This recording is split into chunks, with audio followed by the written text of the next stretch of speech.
Good evening, everyone, and welcome to this week's edition of Sisters of Legacy. As you can see, we got a full house tonight, and we are ready to have some conversation. So, we're going to go ahead and run our intro, and we'll be right back.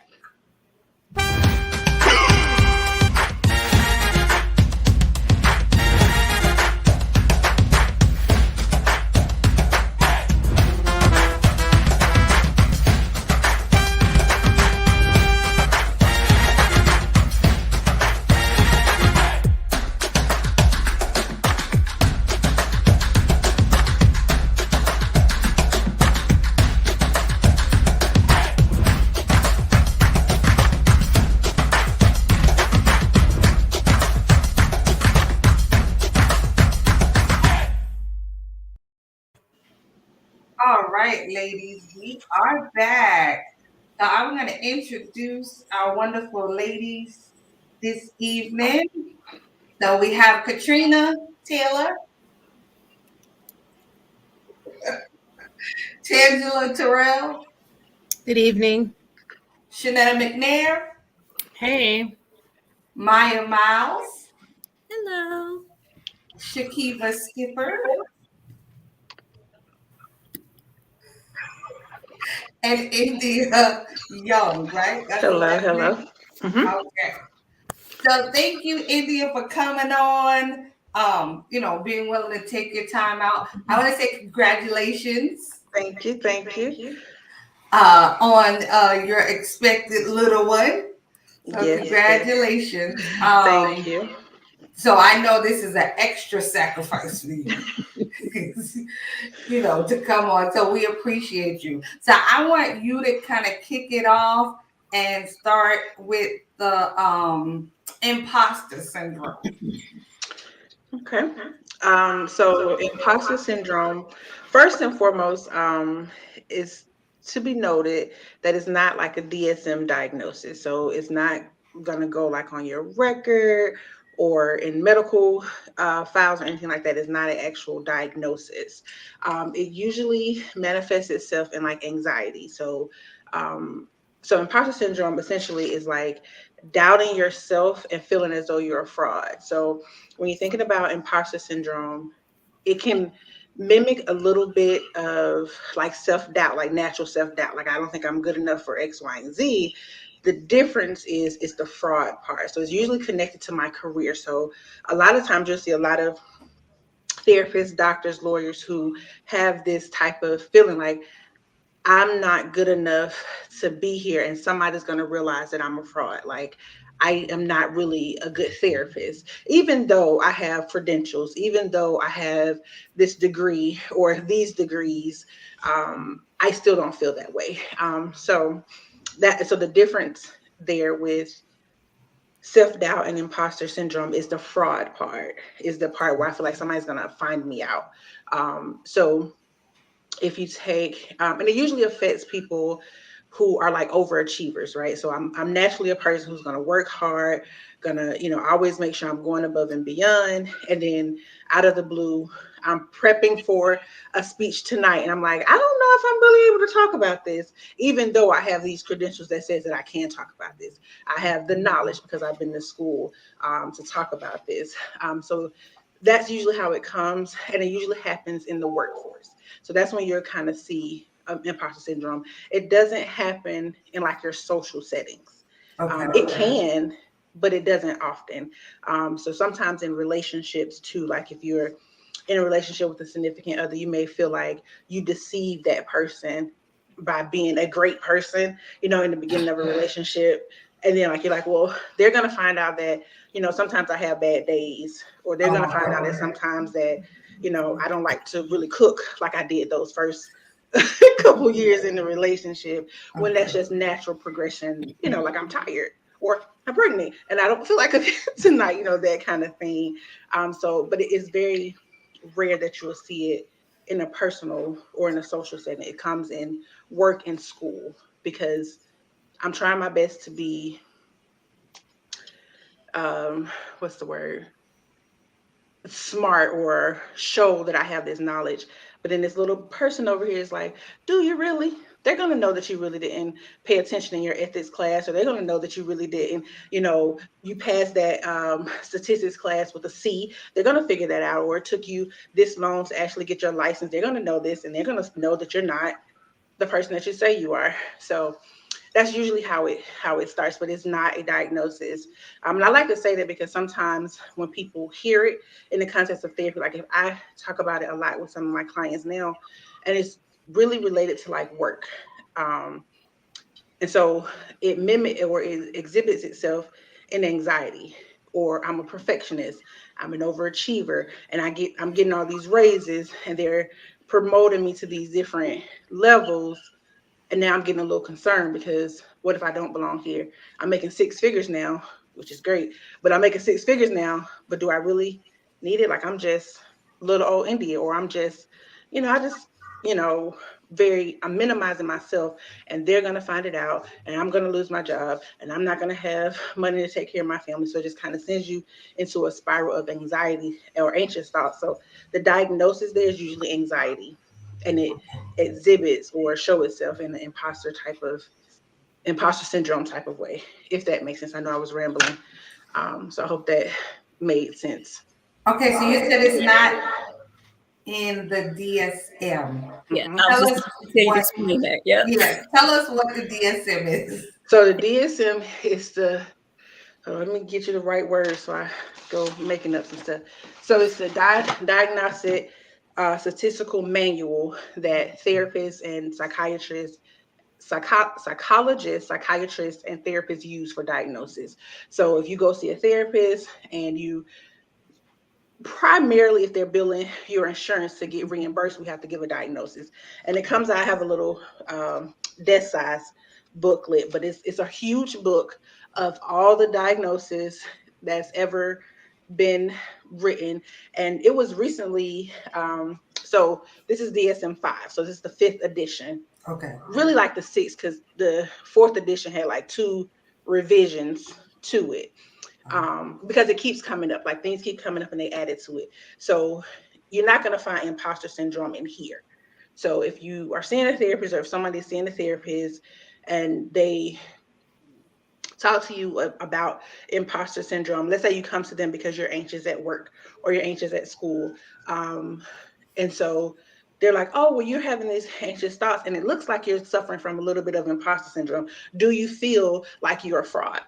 So that's just kind of helping you understand what you're going through is Mm. not going to be in here though. Like you're not going to get, if you ever like leave your doctor's office, I go to Wellstar and they always give you a little printout of like your summary, and it'll have like a little diagnosis up there, and you just have a little code.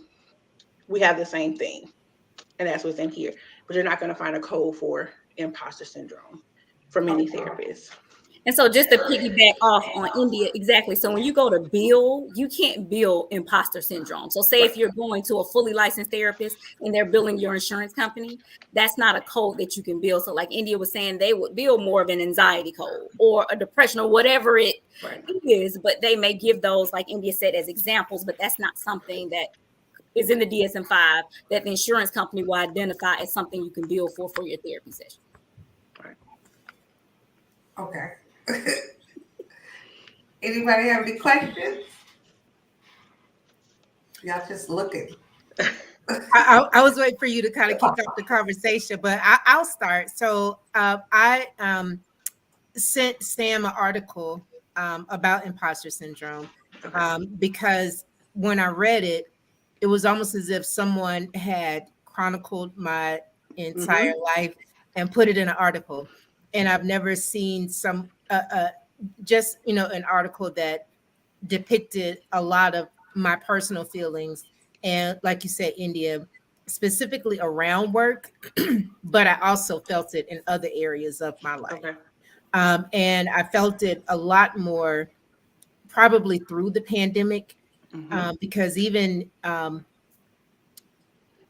though obviously I'm working from home and I'm working a lot harder, um, longer hours, but at the same time I'm getting recognized.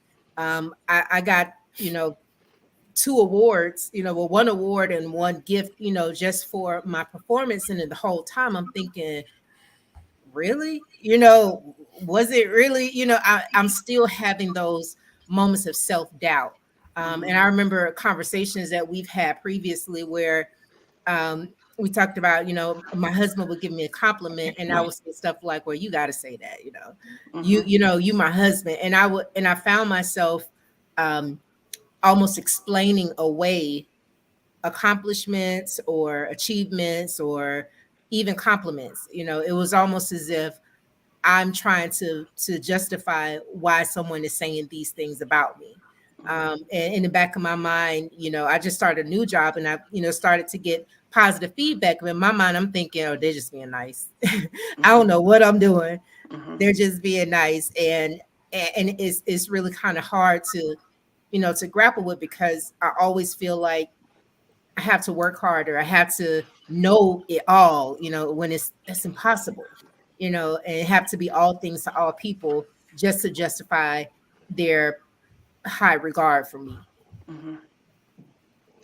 And it's interesting that you say you noticed it more during the pandemic, because imposter syndrome has been around for a very long time. That's been, I'm so sorry, my other kids are bumping, and I don't know. Hopefully, nothing broke, and everybody's still in one piece when I finish. Um, it's very interesting that so imposter syndrome has been around for a long time. Like, we learned about this in school. Recently, in the last 2-3 years since the pandemic, you've seen a lot of people talk about it, because if you think about it from a pre-pandemic perspective, I have this great job. Use myself as an example. I work at a agency. I'm the clinical supervisor. I get up in the morning, I get dressed, I put my best self on, and I walk out this house, and I am showing them who Indy is. So when I'm getting these accolades, or they're congratulating me or promoting me, I kind of can feel okay with it. But now that I'm home, so yes, I got up and I logged in, but I still got on my PJs. When y'all think this video is going on, I got my camera off because I'm, partaking in whatever the beverage I choose to, because I am stressed out about this. And so I'm getting my work done and I'm working these long hours. So I'm putting in the work, but then you reward me. But do you really know what I did?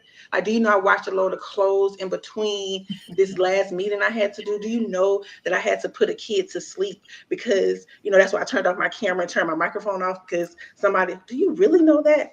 And when you start thinking about it, so you have the self-doubt, like I said, it looks like self-doubt because you do kind of like, oh, you just have to say that, or, oh, yeah, I mean, it's okay. I don't know, whatever.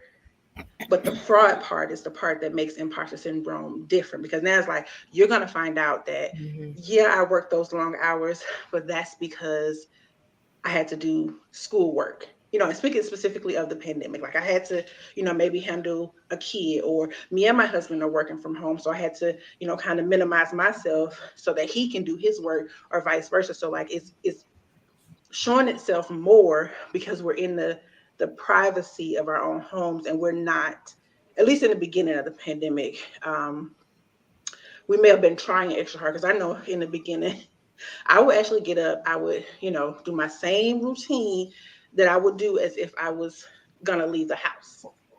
But that got old because we never got out the pandemic, and it was just like, yeah, as long as my top look okay, I'm okay. Get some earrings. I'm gonna work like that. So, Right. I had funny story. I was doing a session, and it was a fly that had gotten in the house, and so my sessions are virtual. And the fly was like up here, and I'm like, how did you get up here? Like usually it's like by the door, and I jump up to get the fly because it's like over here bothering me. Didn't realize, like I told my client, give me 1 second. And I go, and when I get back, she said, I'm so happy you have on pants. And normally I wouldn't. Like, normally I would not. So I was like, oh my goodness. I was like, me too.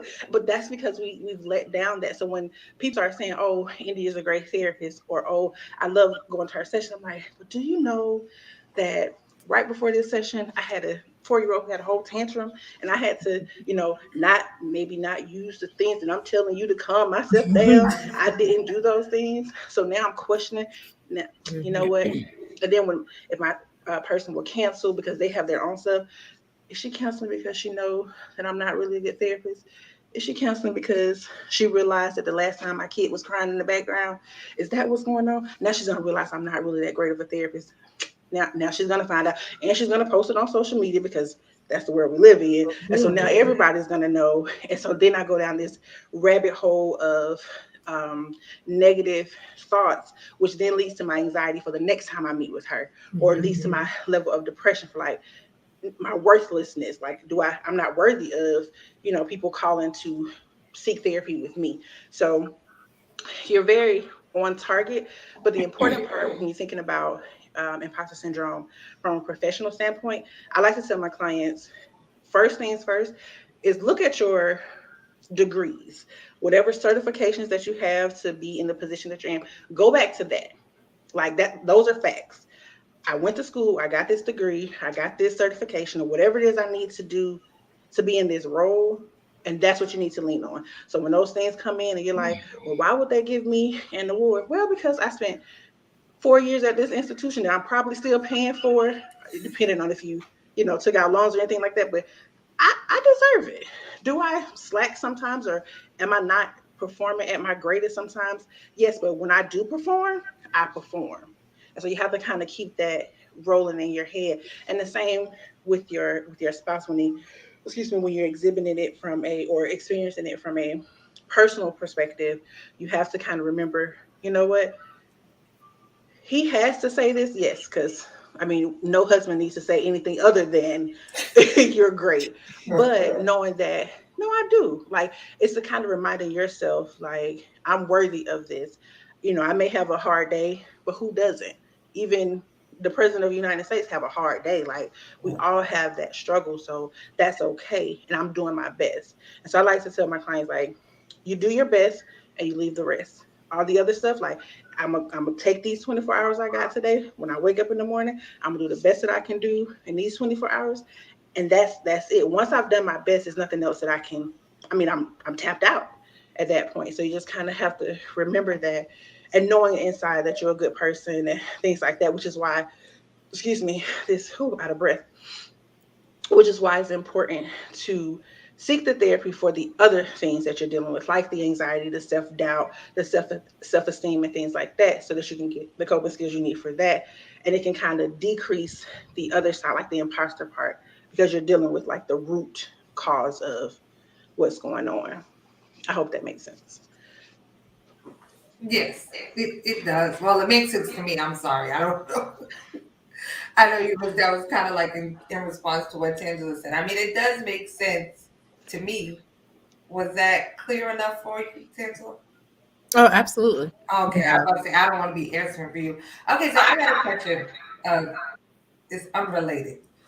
So we use a lot of terms a lot of times, and like you hear words, and I be like, that's not really how the word, like it don't fit. So can you like just run down a few terms for me? So narcissist, what is a narcissist? Because if I hear one more person just throw it around, like it's apples and oranges, it drives me crazy. So can you just tell me so I can be clear? So I can look it up and give you the exact diagnosis, which that would take forever. But a No, no, no. narcissist is a person with little to no regard for another person. So it's easy to say, like, if you run into a person who, is just a self-serving, I'm only out for me. It's easy to kind of connect the two. But like when you're looking at a narcissist, this is a person who I don't care if I hurt you. Even if you tell me I hurt you, I don't give two explicit words about how you feel about this, and nothing's going to change it. So it's all about me. Like, I'm gonna do whatever I need to do for myself. If that hurts you, I mean, what, like, what do you want from me? Like, it's very much that. And people use that very frequently, the same way as antisocial, which that boils my bubble, because they use antisocial as a person who does not talk, and that is the complete and 125,000% opposite of what antisocial is. An antisocial person falls right in line with a narcissist. They're just little to no regard for like hurting you. So you have those people who will be your like serial killers and your mass murderers, like those people, because I don't care.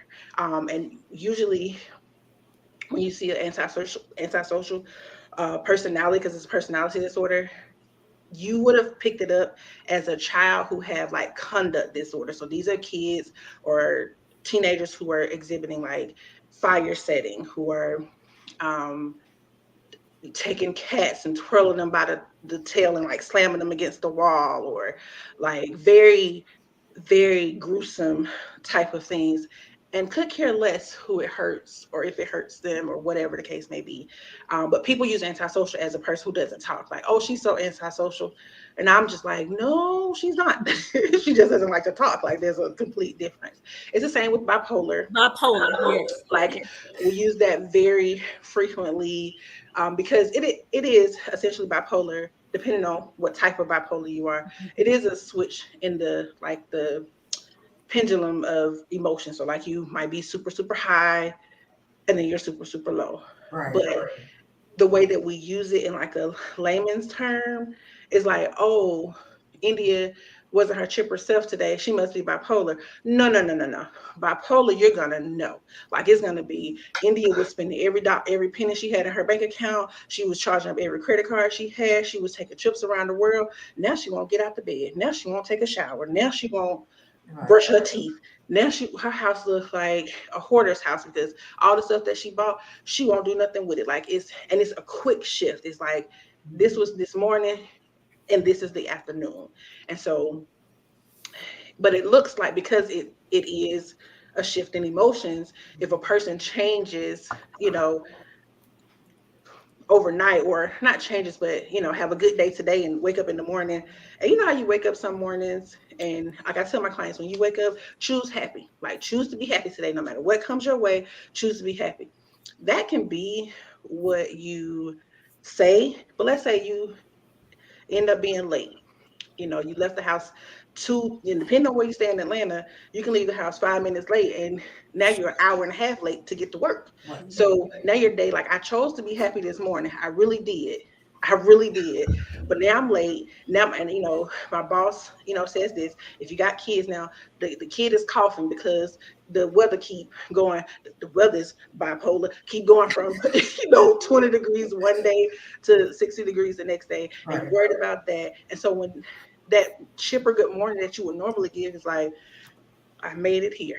That's what you get. That doesn't mean you're bipolar. That means you had a bad day, or that means you had a bad morning. And so, like, but again, it's easy to kind of say that, and that's one that gets me. So I'm like, yeah, no, they're not. Bipolar is Yes.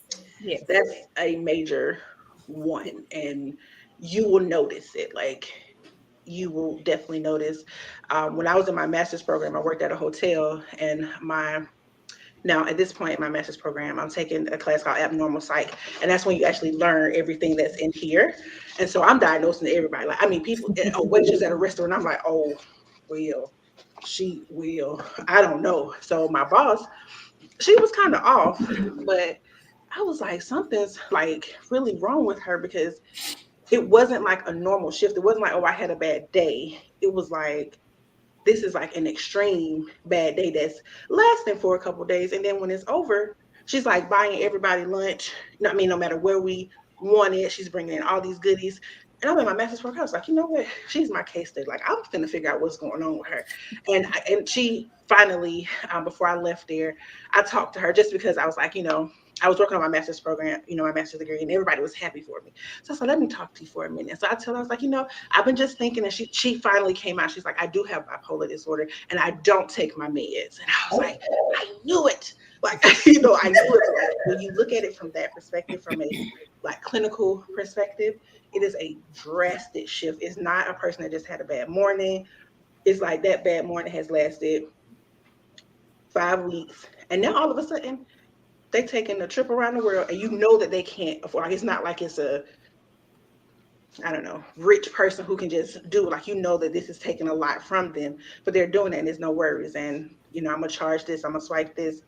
That's what it is. So it's easy to use them in layman's term, but we have to be careful in labeling because that's essentially what we're doing. We're labeling a person with these terms, and they don't deserve them. It's not something that they qualify for or meet criteria for, but we're giving that to them.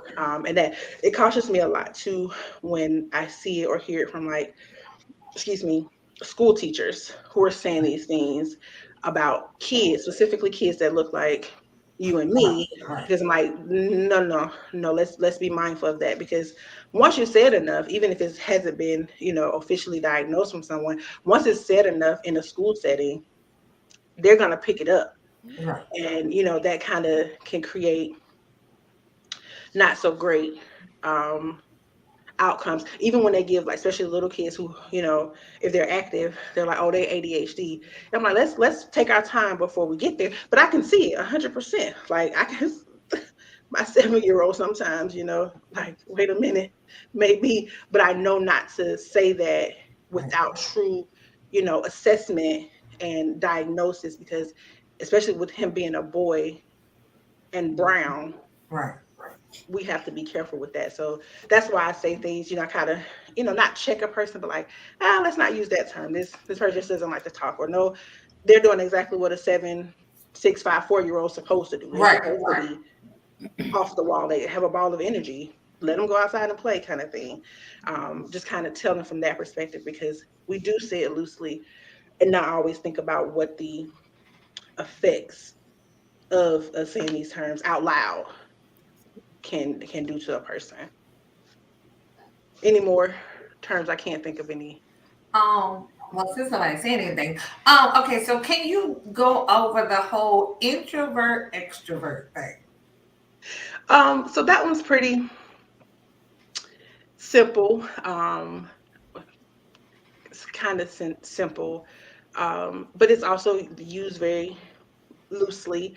So you have your introvert. So an introvert that's like in here, that like has the criteria that meets which introvert is not a diagnosis either. It's going to be a list of a symptom inside of the DSM. It's going to tell you what that looks like. So nobody's going to get diagnosed with introvertism. I guess you're not going to Okay. find that in here.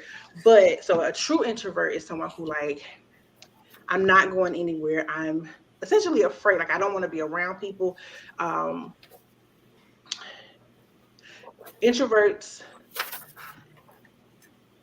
would be what a person would say a person's antisocial. So, like, I'm just going to keep to myself. I'm not going to say anything. I'm going to go to work. I'm going to do my job. I'm going to go home, be with my family. I'm not going to hang out with friends. And so that person will be antisocial, if you use it in a layman's term.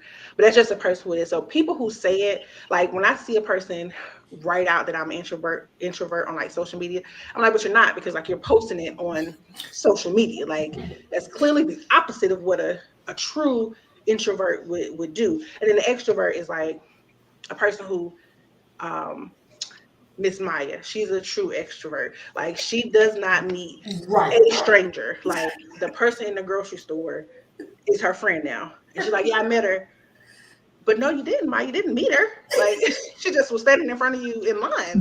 She has a whole conversation. But, and I'm joking. So A little bit. A A little bit. little bit. A little bit. But it's a person who, like, I'm confident in myself, or I'm comfortable with myself, and I'm just gonna be out here. I'm not afraid of a conversation with a new person. I'm gonna talk to them, and I'm 100% okay with it. I don't have any problems with it. And it's also kind of looked at as like a person who's outgoing, right? So I'm an outgoing person. I'm a fun person. So that's essentially what it is. But the introvert is the one that gets kind of used very loosely, because if I'm quiet, I could just be a quiet person. It doesn't mean I'm an introvert. Like, when people meet me, they will say I'm a quiet person, but once you get to know me, Right. oh, no, no, no. So I'm not a true introvert. Like, I just have to get comfortable with the person. Right. We can go out, we can have fun, we can laugh at each other. I'm all for it once I get to know you. So that's the kind of thing. Like, so like I said, when I see it on social media, like, not really, not really.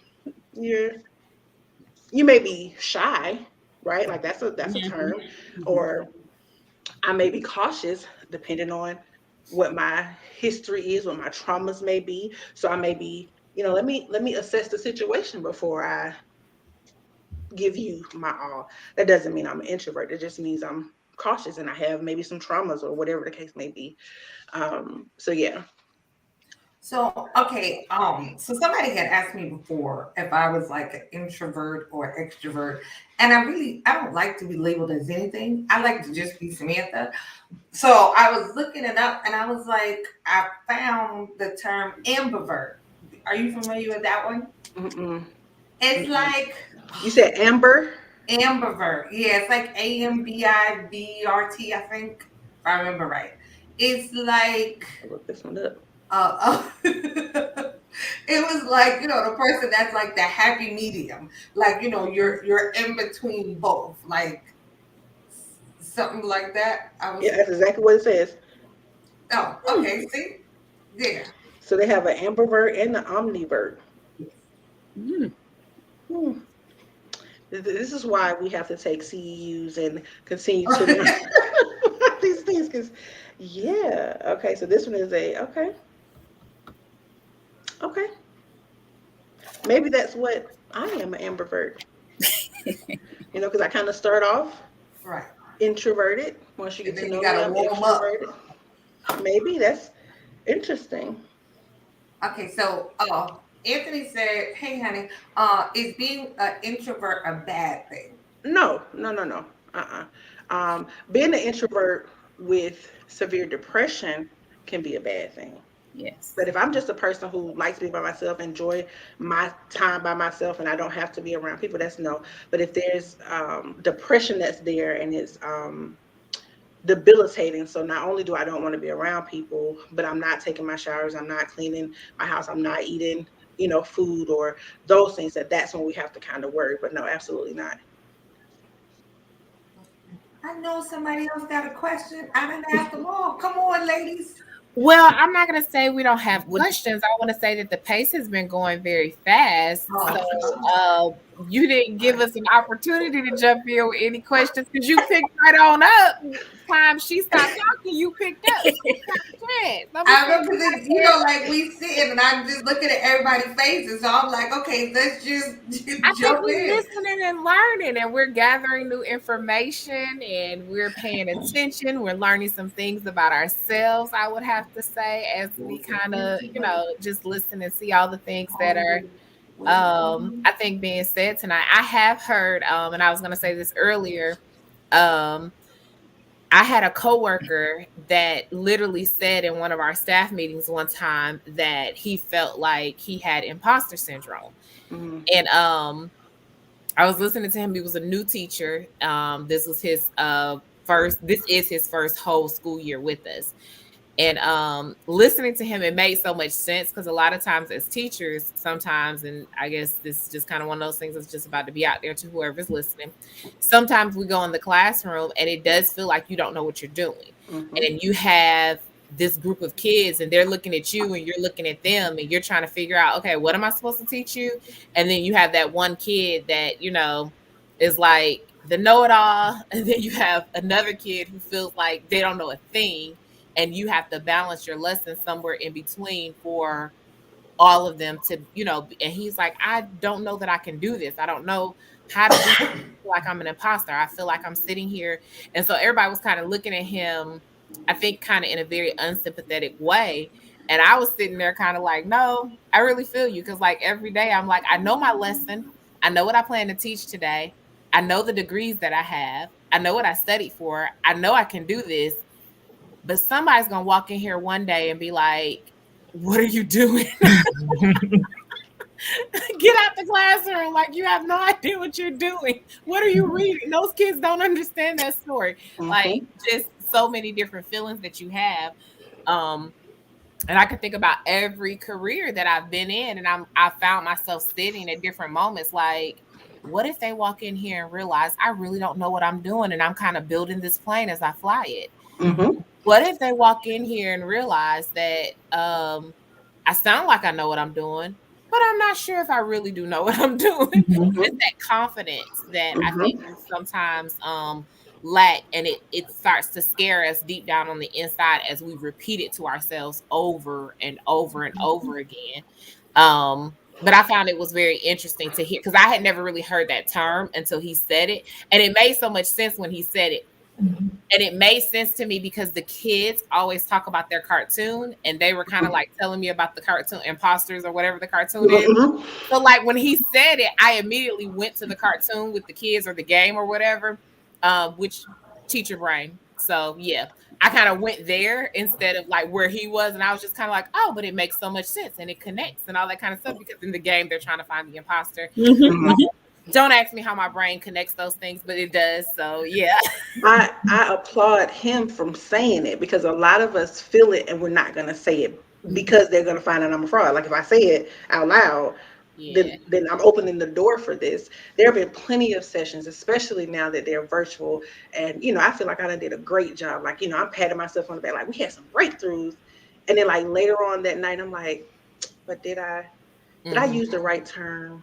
Mm-hmm. Did I have a moment? Is this recorded? Did Mm-hmm. somebody record? Like, are they going to look at this later and they're going to, come to me and say, so we have these thoughts. And like I said, it started as a self doubt. It started that, have you ever had those moments where, maybe not at work, but if you have a conversation with a friend or anybody you have a conversation with, and then like 5 hours later, you're getting ready for bed, you're kind of replaying the conversation, like, man, I shouldn't have said that. Man, I shouldn't have, maybe I should have said this, dang it, or go on an interview and they ask you these Oh questions. yeah. He's like, dang, I shouldn't have said it. And so now, like, I said it, and they're gonna think I really know how to do it. Well, I do, but no, maybe I don't really know how to do it. But they may give me a job and want me to do this every day. And while I can do it maybe once or twice in a week, they may want me to, like, it's those things. So it starts there. And it just keeps building and building. Like I said, I applaud this, that teacher who was able to say it out loud in a room full of other teachers who, Yeah. could look at him and be like, well, do you know what you're doing? As if they don't have doubt, like natural doubt that we, Yeah. that's kind of normal. So yeah, that's good. And I can only imagine having kids looking back at, like, I struggle sometimes with one person across from the computer screen, as a therapist, but kids, and like they're literally looking for me to give them. Oh my goodness. And That. then speaking of kids, like I even, if I'm honest, I even sometimes feel that even when it comes to my oldest daughter, because she's in her mind, and I'm not even exaggerating. I feel like she's obsessed with me, and Mm, she's at an age where I know she's looking up to me, but in the back of my mind, I'm thinking like, am I really all that she thinks I am? Yeah.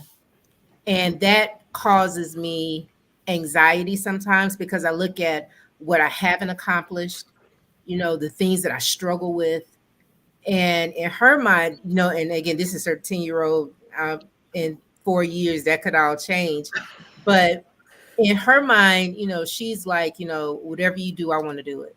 You wear glasses, I want some glasses. You drink Starbucks, I want to get some Starbucks. So she, even now her little personality is similar to mine. mhm. So I'm always, kind of waiting for that moment until she's like, you played me, mommy. And I'm always waiting for that moment where, she realizes my insecurities. Mhm. And I'm like, how do you continue, with that? How do you fight it? I'm listening to books on confidence and stuff like that, but like, how do you, is it the self-talk? How do you kind of negate those feelings? So, um, so yes, reading like self-help books and stuff like that to kind of boost your own self-esteem and work on you, like, have your therapist and you're talking through whatever your insecurities are.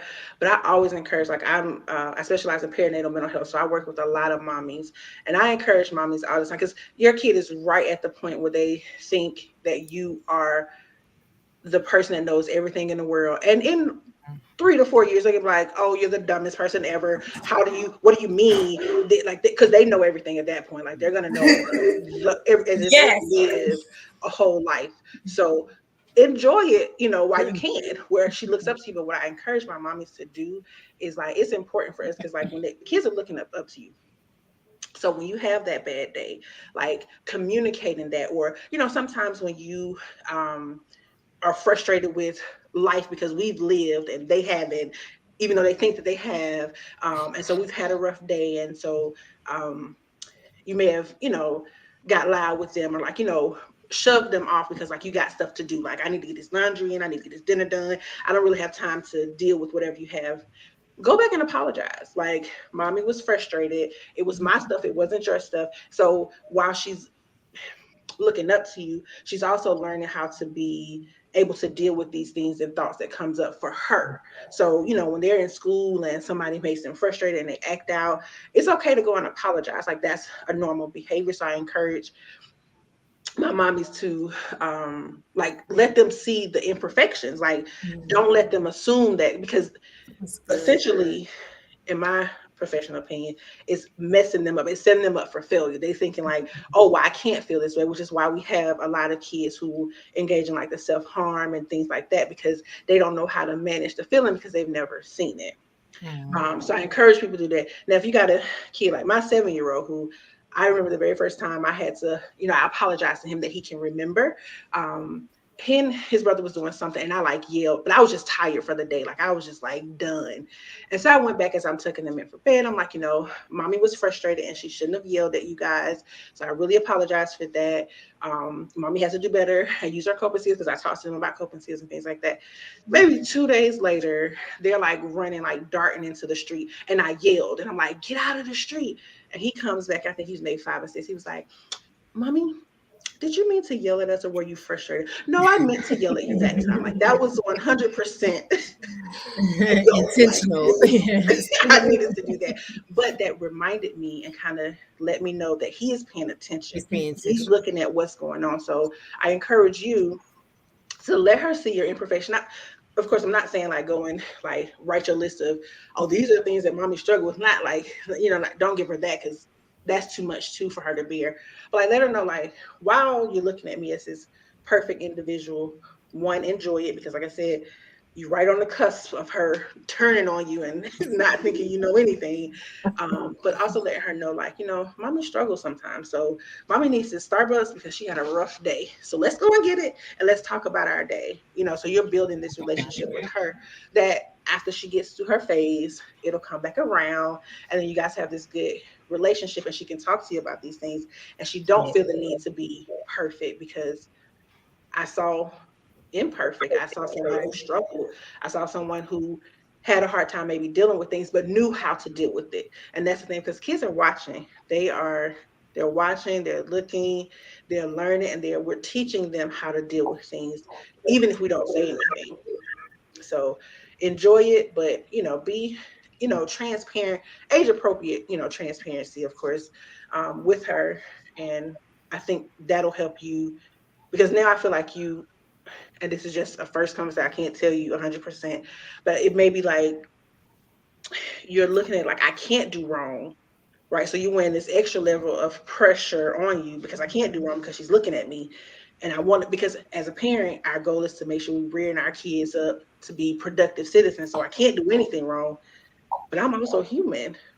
And sometimes I make mistakes. So it's important for her to be able to see that too. And again, take the pressure off of you so that you can be regular and enjoy your day, and need that cookie.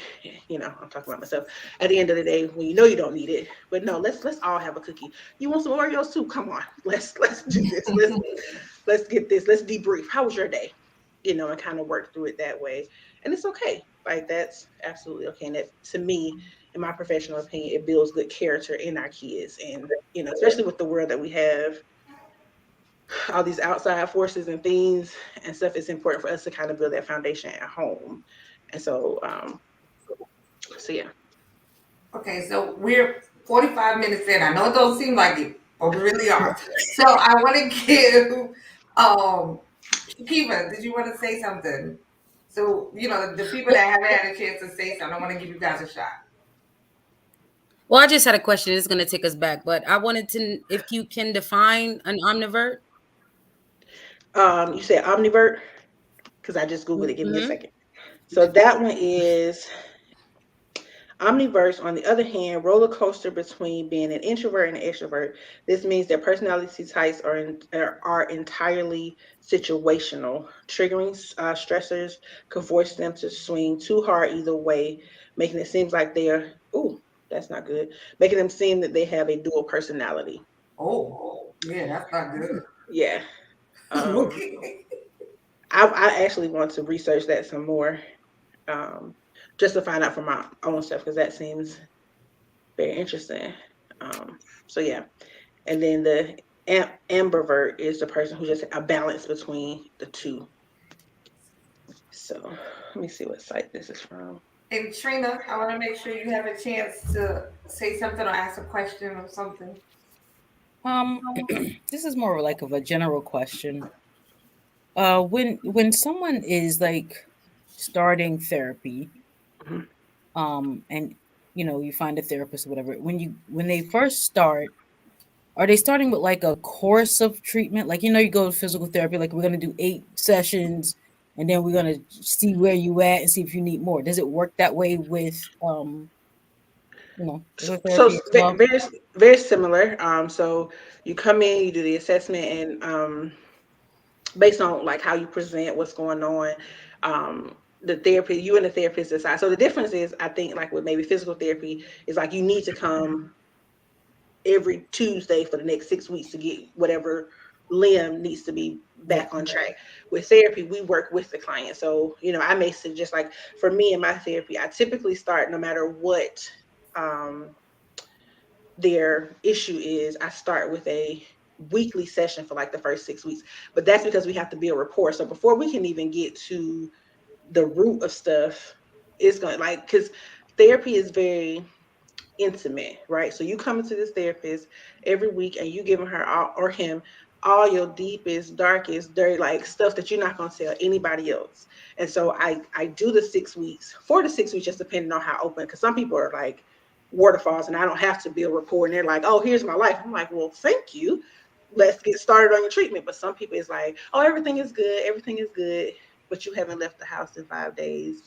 You told me you haven't taken your trash out.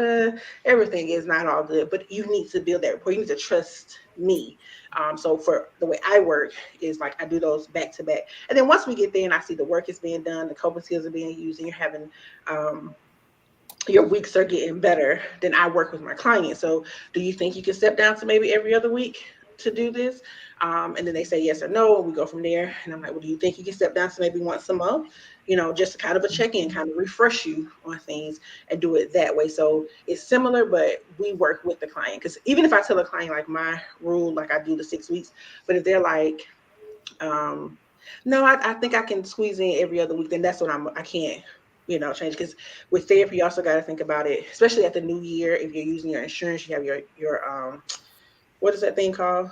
Um, Deductibles. Deductibles and things like that you have to meet. So I don't push it because then if you have to meet a deductible before your copay is used, I mean you're paying whatever the contracted rate is that the insurance will pay me, and sometimes that can be a healthy fee to ask for every week. Now, do I think it's beneficial? 100%, but I'm not in nobody's pocket. I can't tell them. For me, I'm like, I get it. Maybe not. Maybe we'll start off every other week. But if we do that, I'm like, well, we have to do the work. Like these sessions cannot be like if we have an hour together, we have to work in that hour. We can't do a lot of small talk essentially because we're kind of making up for that week that we didn't have because of whatever the reasons are. And with insurance, just depending on your type of insurance, sometimes insurance company gives us a like a number of sessions before we have to submit paperwork for them to say yes, you need therapy. That's a sucky part of the insurance company. I hope they're not listening, but that is what it is. Like they have to tell us that, oh yeah, I think Katrina needs this amount. He's like, I'm the one treating her. How you gonna tell me what she needs? But Yeah. that's a separate topic for a separate day. So Maya, did you have anything you wanted to share with us? No, India. Listen, besides, I'll tell y'all a quick little story. So India and I started off in the field together. And so it's funny that she said all of that stuff about me because what happened was I called her and she was a therapist on the caseload and I was a paraprofessional. And I looked at this mission. I was like, "Hi, I'm so glad to meet you." Y'all was so green. I was so excited. And Samantha, no, that's just me. I was like, so India was like, "Wait a second, like who is this?" But once we started working with the individuals, we really, tag teamed each other. So just a note to say, India's a great therapist. I saw her working. We had so many different situations with individuals where it was like, wow. And, giving you that homie type feeling. So just to ask you, India, when as a person do I say, hey, I need to go to therapy? So is there something that I see or notice, or can I deal with it by myself? Like, when do I get to that point to say, maybe I need to go see a therapist? So my rule of thumb is if it's debilitating. So if I have anxiety, because all of us have anxiety, right? Like we wake up and we may worry about something natural. That's 100% natural. But let's say let's use, I get anxious when I have to drive to work, right? Normal, especially if you're in Atlanta, anything can happen. 285 is a whole situation, right? Normal. But it gets to the point where then, you know what, I'm just not gonna go to work. I'm gonna start calling off because I can't muster up the strength to get to work. It's debilitating. It's causing some problems within my day-to-day living. Or I need to go to, like, I can make it to work because I need money, to survive. But I'm not going to the grocery store, or I'm not going to leave the house after this time. So it's when the situation becomes debilitating. So that's from anxiety. So if it's depression, to where I've been able to manage it, but like I'm crying every night to go to sleep, to the point where I have a headache when I wake up because I've cried myself to sleep. I need to talk to somebody. And that's really hard for you know people people that look like you and I, because we're taught to go to our religion and what that looks like.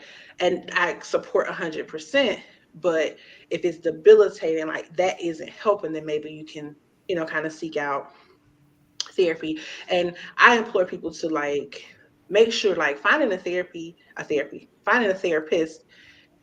and making sure it's a right fit is the most important. So if you have to go through 2, 3, 4 therapists to get that person that fits right with you, do that. Like, don't settle for the first person because you've done the intake. It's okay. And I'm a therapist who, like, if I do an intake and I feel that we're not vibing and I'm not going to waste your money. I'm not going to waste the insurance company. I'm going to let you know, like, this is where I can refer you to, because it's important. Like, again, this is a person that you're going to meet with sometimes weekly or bi-weekly, and you're going to give them all your juice. You want it to be a right fit. You want it to be somebody that you can trust, that you can, when you log on or when you walk into their office, you feel, good about being with them. And so, me as a therapist, I like to make my stuff, like, I try to be very relatable to my clients, because one thing's for sure is that, like, when you go to therapy, even as a therapist who see a therapist, and I tell people, if you ever meet a therapist who does not see a therapist, you go the opposite direction. Like, in a hurry, run, sprint, fly, whatever the case may be, in the opposite direction, because there's no way I'm going to be a whole human with my whole life, my whole kids, my whole set of stuff, see people, 6 to 8 people a day, and I don't talk to nobody. No, mm-mm. That's not healthy. It's not normal. You need to run. But even for me, like, it took me a minute to find that person that clicks with me, because if I'm gonna come and talk to you for an hour and give you my hard-earned cash, we need to vibe. We need to be like flowing. It needs to be beneficial. The work needs to be getting done. And if I don't feel comfortable with you, I'm gonna probably sit there and be like, yeah, everything's fine, sure. When I get off the session, I'm like, oh my God, I still don't know how to deal with this. These kids still stressing me out. I still gotta. But I just gave you $125 Is for a there a session. limit? Is there a limit on the amount of time that you stay with a counselor? So for instance, do you like wear out your time and it's like, okay, we've been doing this for 6 years. I think it's time for you to move on to either another counselor, another therapist, or you've graduated, So get out.